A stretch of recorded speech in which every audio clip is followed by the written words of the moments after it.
کتاب کا عنوان تھا a ranking of the most influential personalities in history, کہ تاریخ میں جتنی شخصیتیں بڑی گزری ہیں جنہوں نے تاریخ کو متاثر کیا، ان میں سے 100 شخصیتوں کی اس نے لسٹ لکھی، اور ان 100 شخصیتوں میں سب سے پہلے اس نے ہمارے نبی علیہ السلام کا تذکرہ کیا۔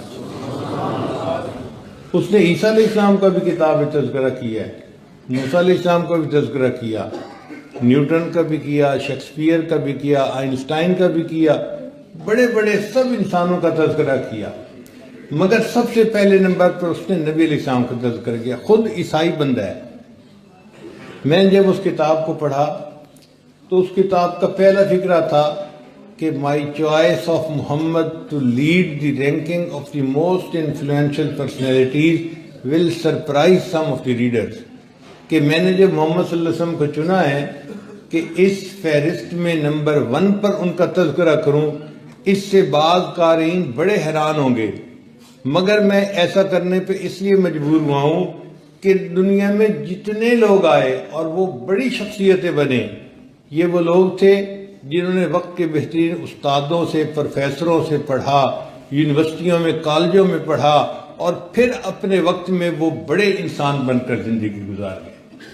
ایک ہی شخصیت ایسی نظر آتی ہے جنہوں نے پوری زندگی کسی انسان کے سامنے شاگرد بن کر نہیں بیٹھے، اور پھر انہوں نے اگر دنیا کو علم کا درس دیا ہے، ان کا حق بنتا ہے کہ میں انہیں پہلے نمبر پر بیان کروں۔ تو اللہ کے محبوبوں کو اللہ نے علم ایسا عطا کیا کہ سبحان اللہ، آپ نے انسانیت کے سامنے علم کے دریا بہا دیے۔ امی و دقیقہ دان عالم، بے سایہ و صاحبان عالم۔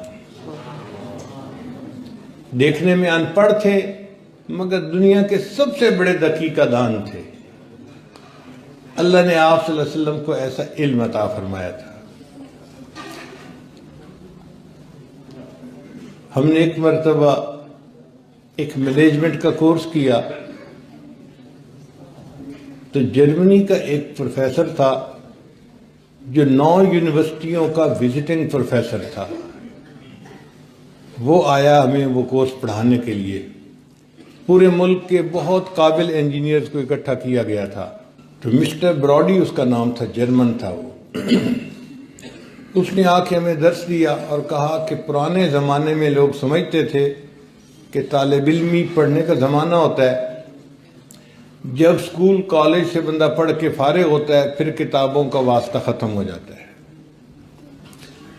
لیکن یورپی دنیا نے اس چیز کو ڈھونڈا ہے کہ آج کے سائنسی دور میں بندے کو بعد میں بھی پڑھنا پڑتا ہے۔ چنانچہ جو لوگ پریکٹیکل انجینئر بن جاتے ہیں ان کو سیمینار اٹینڈ کرنے پڑتے ہیں، کانفرنسیں اٹینڈ کرنی پڑتی ہیں، بلیٹنز پڑھنے پڑتے ہیں، ریسرچ پیپرز پڑھنے پڑتے ہیں تاکہ ان کا علم اپ ڈیٹ رہے۔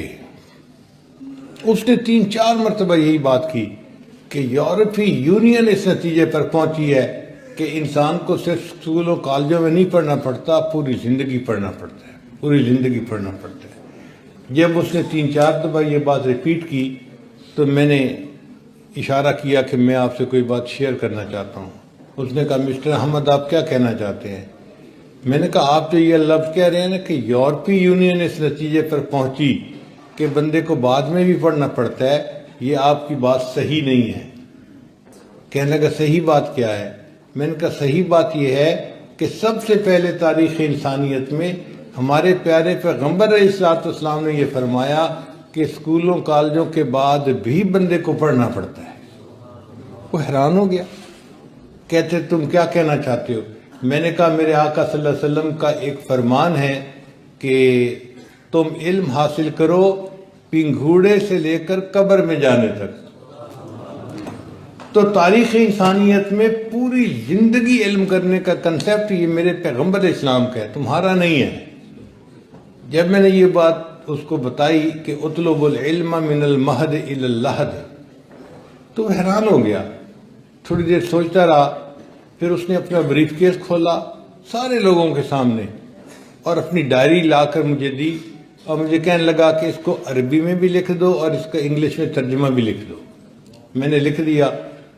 پھر وہ آیا اور کہنے لگا سب لوگوں کے سامنے کہ میں آج اس کلاس کے سامنے عہد کرتا ہوں آئندہ جہاں بھی میں لیکچر دوں گا میں یہ نہیں کہوں گا کہ یورپی یونین نے یہ کہا، میں کہوں گا کہ تاریخ انسانیت میں مسلمانوں کے پیغمبر اسلام نے سب سے پہلے یہ تصور کیا.